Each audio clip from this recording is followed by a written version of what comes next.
Hello दोस्तों, आज हम देखने वाले हैं इंडस वैली सिविलाइजेशन के सिटी के बारे में, सिंधु सभ्यता के कुछ शहरों के बारे में और जानने वाले हैं कि कैसा था उनका जीवन।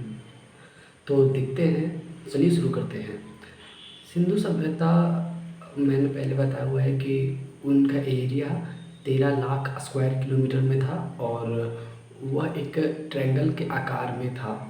वह उसको बसाया हुआ शहर एक त्रिभुज का आकार बनाता था, जो आज वर्तमान में कुछ पाकिस्तान में है और कुछ हिंदुस्तान में है। और हिंदुस्तान में जो हैं, जिनमें से सबसे ज़्यादा शहर उनके गुजरात में पाए गए हैं। और सिंधु सभ्यता की जब शुरुआत खोज हुई थी, तो सबसे पहले हड़प्पा की खोज हुई थी।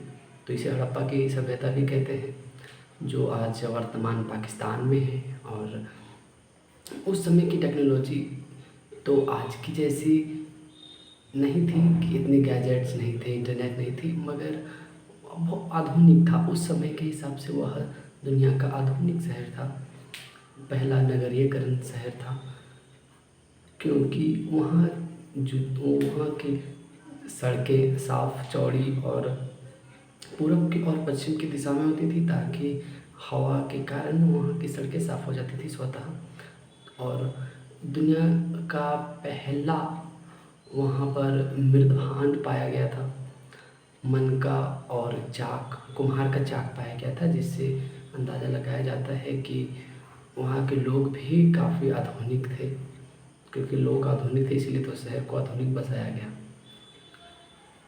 और सबसे बड़ा शहर था चंदहुदड़ो, जो वर्तमान पाकिस्तान में है। और इसकी खुदाई राखलदास बनर्जी ने की थी। और मोहनजोदड़ो की खुदाई की थी राम साहनी ने।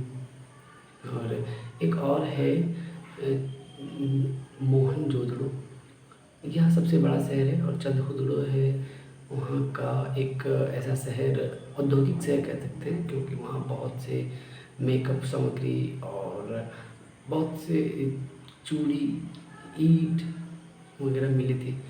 तो ये इंडस वैली सिविलाइजेशन की जो नगरीयकरण है, ये इस नगरीयकरण में पहले जो तांबे की खोज हो चुकी थी, पूरा पाषाण काल में तांबे की खोज हो गई थी, उसका ये आधुनिक रूप था इंडस वैली सिविलाइजेशन।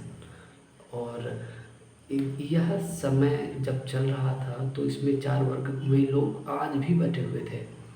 पहला योद्धा, दूसरा ब्राह्मण, तीसरा वैश्य और चौथा शूद्र। इनके हैं, जैसे शूद्र मीन्स जो मजदूर हैं, वैश्य मीन्स व्यापारी, और योद्धा आर्मी, ब्राह्मण पंडित।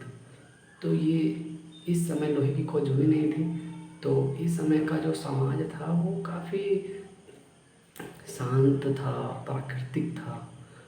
और इस समय के लोग युद्ध से परिचित नहीं थे। अब युद्ध से परिचित नहीं थे, तो यहाँ कोई तरह की ज़्यादा वो लड़ाइयाँ नहीं होती होंगी, सब शांति से रहते थे। तो और फिर किसी भी चीज़ की शुरुआत हो तो उसका अंत तो होता है, तो इंडस वैली सिविलाइजेशन का भी अंत हो गया। और कुछ इतिहासकार मानते हैं कि इनका अंत बाढ़ है, हो सकता है, या प्राकृतिक आपदाएं हो सकती हैं, महामारी फैली होंगी उस ज़माने में और इनका विनाश हो गया। तो अलग अलग थ्योरीज़ हैं इनके अंत का, जो अलग अलग इतिहासकार और भूवैज्ञानिक देते हैं। तो इंडस वैली सिविलाइजेशन में वहाँ जो टेक्नोलॉजी यूज़ की गई थी, आज भी लोग हैरान हो जाते हैं कि कैसे। तो थैंक यू वेरी मच।